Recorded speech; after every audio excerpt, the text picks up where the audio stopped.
Hello दोस्तों, good morning, good afternoon, good evening, नमस्कार दोस्तों। Welcome to NTU classes. एक बार फिर से आप सभी का स्वागत है आपके अपने यूट्यूब चैनल एनटीयू क्लासेस में। दोस्तों, आप सब कैसे हैं? आई होप आप सभी अच्छे होंगे। ठीक है, आज हम आपके सामने एक नया टॉपिक लेकर आए हैं जो हमारे हिस्ट्री का पार्ट है। नाम है इसका बौद्ध संगीतियां, अर्थात यहाँ पे चारों बौद्ध संगीतियों के बारे में आपको बताया जाएगा। इसको हम डिटेल से यहाँ पे आपको एनालिसिस करके बताएंगे। ठीक है, कि कौन कौन सी बौद्ध संगीतियां कहाँ पर हुई थी, किसके शासन काल में हुई थी, अध्यक्ष कौन था।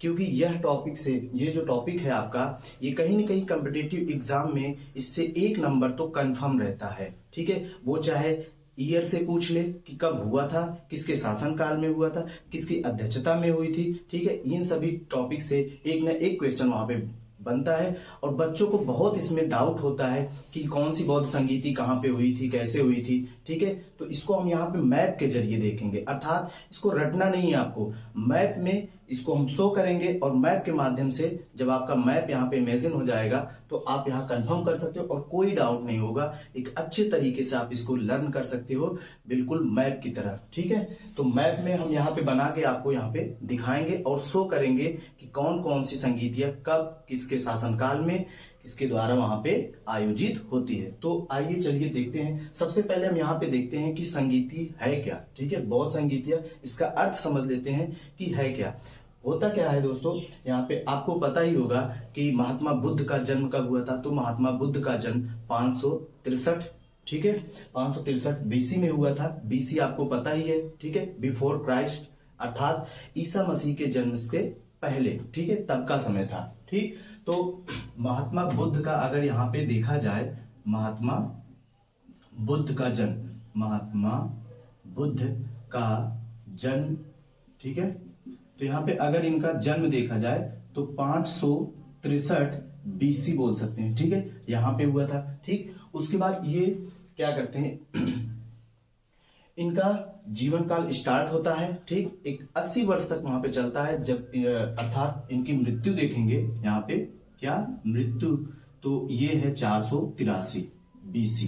ठीक है, 483 बीसी है यहाँ पे। ठीक, तो ये अपने जीवन काल में जब इनको ज्ञान प्राप्ति होती है, ठीक है, तो ये बहुत सारे उपदेश देते हैं। क्या देते हैं? उपदेश देते हैं। और उन उपदेशों को, इनके द्वारा दिए गए उपदेश, जो इनके शिष्य हुआ करते हैं, ठीक है, शिष्य होते हैं, वो इनके उपदेश को संग्रहित करना चाहते हैं, लोगों तक पहुंचाना चाहते हैं। ठीक है, तो लोगों तक पहुंचाने के लिए क्या करते हैं, संगीतियों का आयोजन करते हैं। ठीक है, एक ग्रुप सम्मेलन बैठता है जिसमें बहुत सारे लोग रहते हैं। ठीक, और वहां पे उनके जो गुरु होते हैं, फिर शिष्य होते हैं। ठीक है, तो वो सभी क्या करते हैं, वहां पे इनके द्वारा, अर्थात महात्मा बुद्ध द्वारा दिए गए उपदेशों को बताते हैं कि क्या है, कैसे है। तो एक प्रकार से आप समझ सकते हैं वहां पे एक धर्म का प्रचार भी हो रहा है। ठीक है, लोगों तो पहुंचाया जा रहा है कि ये धर्म कैसा है। ठीक है, महात्मा बुद्ध कैसे उपदेश दिए हैं, क्या क्या दिए हैं। ठीक है, इन सभी चीजों को वहां पे बताया जाता है। अर्थात सीधी सीधी यहाँ पे समझेंगे सीधी बात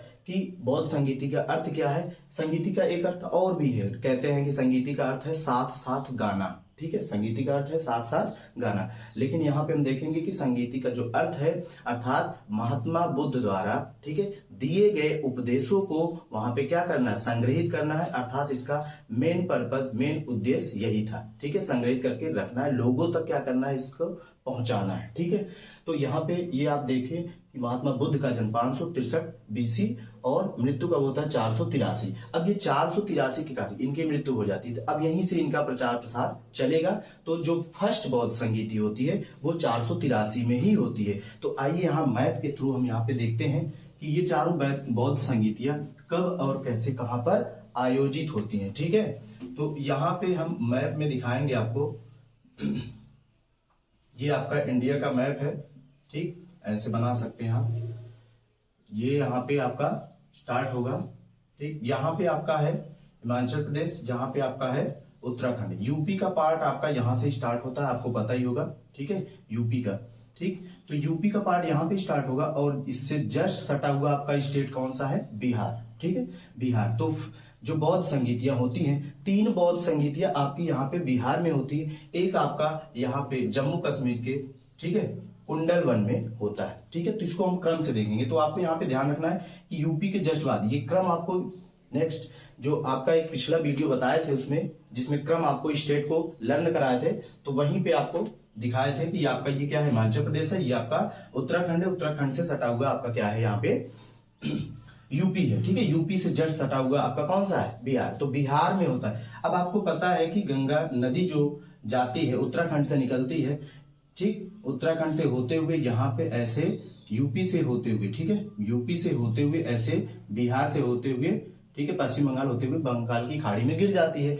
इसका हम डिस्कस नेक्स्ट क्लास में करेंगे, आपको बताएंगे कि नदियां कैसे निकलती हैं, कैसे वहां पे जाती हैं। तो आइए यहाँ पे देखते हैं। तो फर्स्ट बहुत संगीति जो होती है बिहार के राजगृह में होती है, ठीक है, राजगृह, यहाँ पे हम नाम लिख दे रहे हैं राजगृह, ठीक है, जिसको आज हम राजगीर नाम से भी जानते हैं। किस नाम से जानते हैं, राजगीर, ठीक है, राजगीर। तो फर्स्ट यहाँ पे होती है।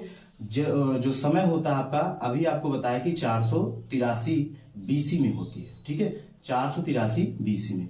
तो आपको यहाँ पे याद रहेगा कि राजगीर कहाँ पे है, बिहार में है, ठीक है। लोकेशन आपको याद रखना है, बिहार के राजगीर में, राजगीर अर्थात राजगीर कब, 483 बीसी, ठीक है, फर्स्ट होता है, ठीक है। एक को पहले हम यहाँ पे डेट देख लेते हैं, फिर इसमें हम आपको डिटेल करेंगे कि किसके शासनकाल में कहाँ कहाँ पे हुआ था। सेकंड आपका जो होता है वैशाली, वैशाली आपका ऊपर।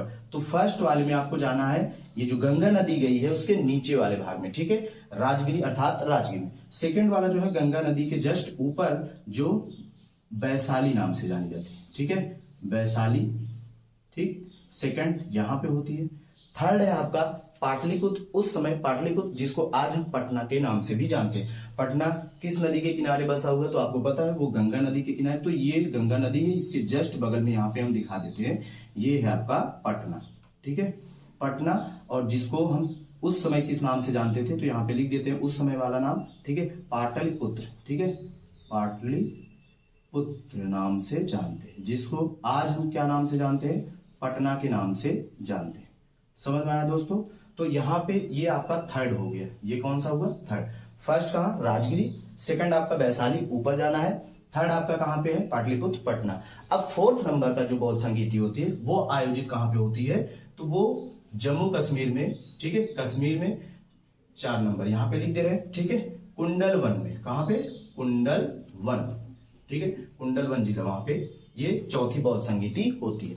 अब यहाँ पे एक एक करके हम इसका ईयर देख लेते हैं, ठीक है। तो फर्स्ट आपने देखा कि 483 बीसी में, ठीक है। सेकंड आप जाएंगे 100 साल सीधा इसमें घटाएंगे, ठीक है, तो ये कितना हो जाएगा, 383, कितना, 383 बीसी, ठीक है। उसके बाद जब पाटलिपुत्र हम चलेंगे तो यहाँ पे आपको याद रखना है कि ये 251 बीसी, ठीक है। कहीं कहीं पे दोस्तों आपको 250 भी मिलेगा, ठीक है, और कहीं कहीं पे 251। तो आपको लर्न क्या करना है यहाँ पे, 251, ठीक है, वो ऑप्शन के अकॉर्डिंग हम वहां पे चूज कर सकते हैं, ठीक है। कहीं पे 251 देता है तो कहीं पे 250। ज्यादा फैक्ट आपका जो होता है माना जाता है वो 251 बीसी में।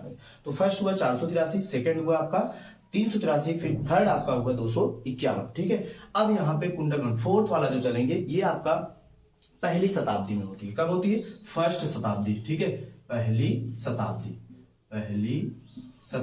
पहली शताब्दी अर्थात इसको देखा बोलते हैं 72 एडी भी बोलते हैं, ठीक है, कहीं पे 72, कहीं पे 78, ठीक है, 72 या 78।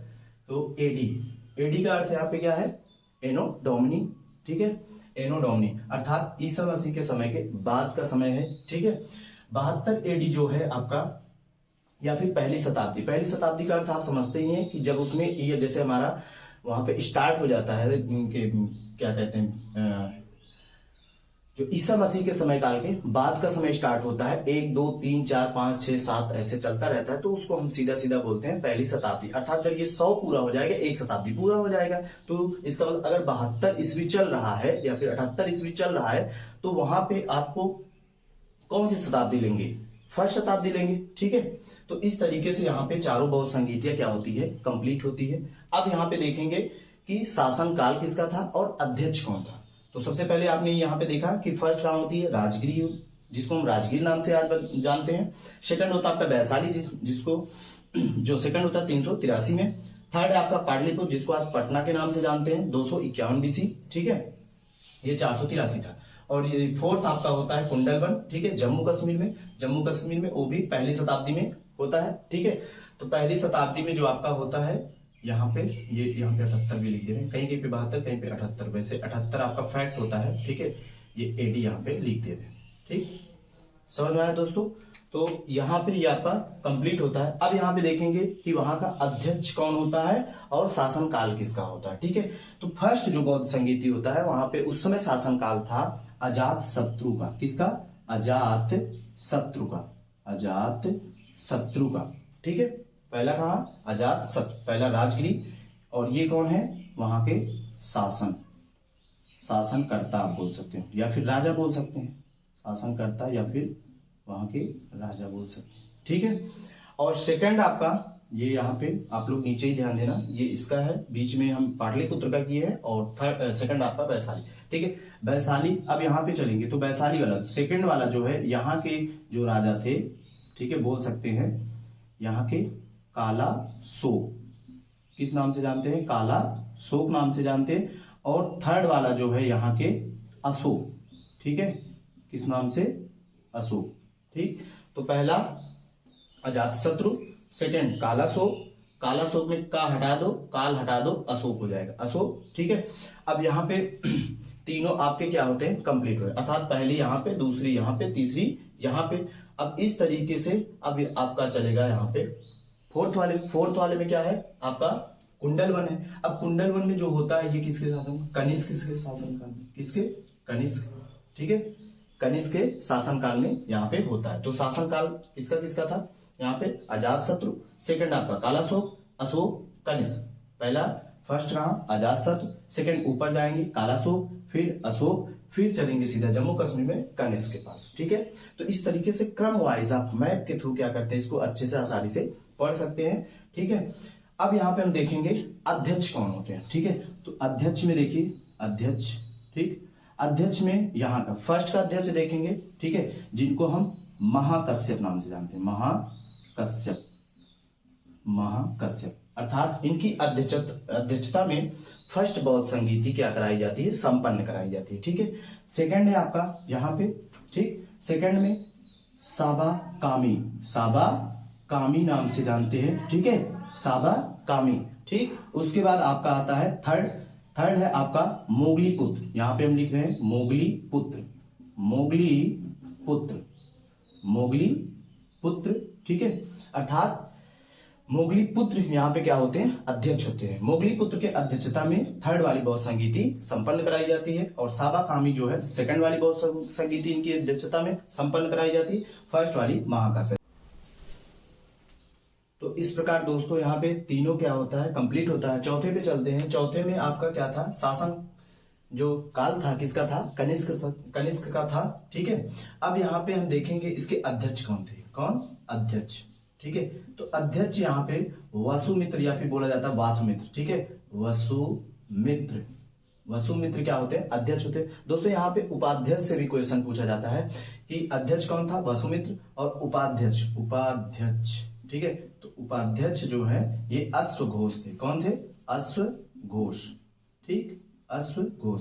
तो इस तरीके से यहाँ पे दोस्तों ये चारों बौद्ध संगीतियां, इनसे जो टॉपिक जहां से क्वेश्चन पूछे जाते हैं ये यहाँ पे कंप्लीट होते हैं, ठीक है। अब कभी कभी यहाँ पे पूछ लिया जाता है कि शासनकाल अर्थात किस वंश पूछ लिया जाता है कि कौन सा वंश था, ठीक है। जैसे यहाँ पे आपका फर्स्ट वाला ये हर्यक वंश होता है, कौन सा, हर्यक वंश।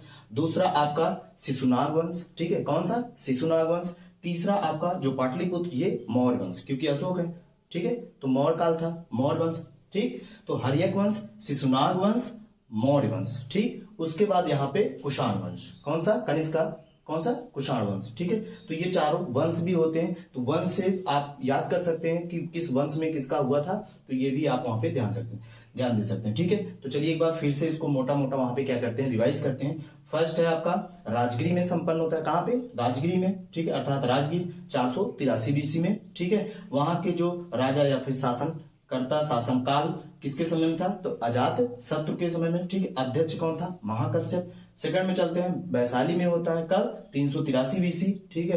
राजा वहां पे शासनकाल किसका था, कालाशोक का। और साबाकामी कौन थे? अध्यक्ष थे। साबाकामी कौन थे? अध्यक्ष। तो यहाँ पे लिख देते हैं अध्यक्ष, ठीक, साबाकामी अध्यक्ष। फिर उसके बाद आपका तीसरा पाटलिपुत्र पटना, ठीक, 251 BC। अशोक क्या होते हैं वहां पे? शासन, इनके शासन काल में, ठीक है। और मोगली पुत्र क्या होते हैं वहां पे? अध्यक्ष होते हैं, ठीक है। यहाँ पे लिख देते हैं अध्यक्ष मोगली पुत्र, ठीक। और फोर्थ में चलेंगे तो कहां पे होता है? जम्मू कश्मीर के कुंडलवन में, ठीक है, पहली शताब्दी में या फिर 72 या 78, ठीक है, एडी। और यहाँ पे किसके शासनकाल में? तो कनिष्क के शासनकाल में। अध्यक्ष कौन होता है? वसुमित्र। और उपाध्यक्ष कौन होता है? अश्वघोष। तो इस प्रकार से दोस्तों ये बौद्ध संगीतियां क्या होती हैं यहाँ पे? कंप्लीट होती हैं, ठीक है। आई होप को ये आपको अच्छे से समझ में आया होगा और इसको ज्यादा से ज्यादा लोगों तक तो आप क्या करिए? पहुंचाइए, शेयर करिए और इस बौद्ध संगीति को वो भी अच्छे से क्या कर सके? लर्न कर सके बाई मैप, अर्थात मैप के अकॉर्डिंग। तो ये आपको ऐसे समझने में क्या लगेगा? आसान लगेगा, ठीक है, मैप के थ्रू। फर्स्ट वाला कहाँ? जैसे देखिए फर्स्ट वाला नीचे गंगा नदी का यहाँ पे हम बेस लेंगे, ठीक है। गंगा नदी के नीचे आपका राजगीर, ऊपर भाग के जाएंगे वैशाली, फिर गंगा नदी के पास आएंगे पटना, फिर भाग के जाएंगे जम्मू कश्मीर, कहाँ पे? कुंडलवन, ठीक है। तो इस तरीके से यहाँ पे क्या होता है? आपका ये लेक्चर कंप्लीट होता है, ठीक है। आई होप कि ये आपको अच्छे से समझ में आया होगा, ठीक है। ये आप इसको शेयर करिए, लाइक करिए, सब्सक्राइब करिए चैनल को, ठीक है, और लोगों तक इसको दूर दूर तक इसको पहुंचाइए, ठीक है। थैंक यू दोस्तों।